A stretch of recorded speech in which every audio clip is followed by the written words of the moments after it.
کوئی شخص کسی بات کو چھپا لے تو اس کے چہرے کے تاثرات اور سبقت لسانی اسے ظاہر کر دیتی ہے۔ دنیا کی فکر دل کو تاریک کر دیتی ہے اور آخرت کی فکر دل کو جلا بخشتی ہے۔ اگر میں نے ظلم کیا ہے تو اللہ تعالیٰ سے معافی مانگتا ہوں، اور اگر کوئی مجھ پر ظلم کرنے والا ہے تو میں نے اسے معاف کر دیا۔ ہر چیز کے لیے کوئی نہ کوئی آفت ہوتی ہے، اور ہر نعمت کسی ناگہانی مصیبت کی نذر ہو جاتی ہے۔ اس دین کی آفت لوگوں پر کثرت سے عیب لگانے والے اور چڑھتے سورج کے پجاری لوگ ہیں۔ ان کا ظاہر تمہیں اچھا لگے گا مگر ان کے باطن سے تمہیں گن آئے گی۔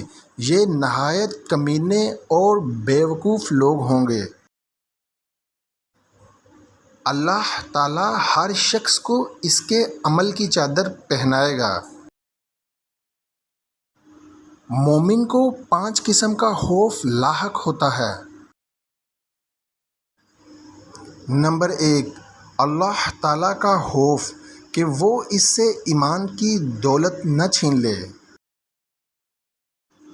نمبر 2، اللہ کے مقرر کردہ کاتبین کا خوف مبادا، وہ اس کا ایسا عمل لکھ لے جس کی وجہ سے قیامت کے دن رسوائی ہو۔ نمبر 3، شیطان کی طرف سے خوف کہ وہ اس کے اعمال باطل نہ کر دے۔ نمبر 4، موت کے فرشتے خوف مبادا، وہ اچانک جھپٹ کر غفلت میں جان قبض کر لے۔ نمبر 5، دنیا سے خوف مبادا، وہ اسے دھوکے میں ڈال دے اور آخرت سے غافل کر دے۔ میں جانتا ہوں کہ یقیناً اللہ تعالیٰ کی پیدا کردہ چیزوں کی کوئی مثال نہیں، اور یہ بات کسی انسان کو یاد کرانے کی ضرورت نہیں۔ حرام طریقے سے حاصل ہونے والی تمام پسندیدہ لذتیں ختم ہو جائیں گی، صرف گناہ اور شرمندگی باقی رہ جائے گی۔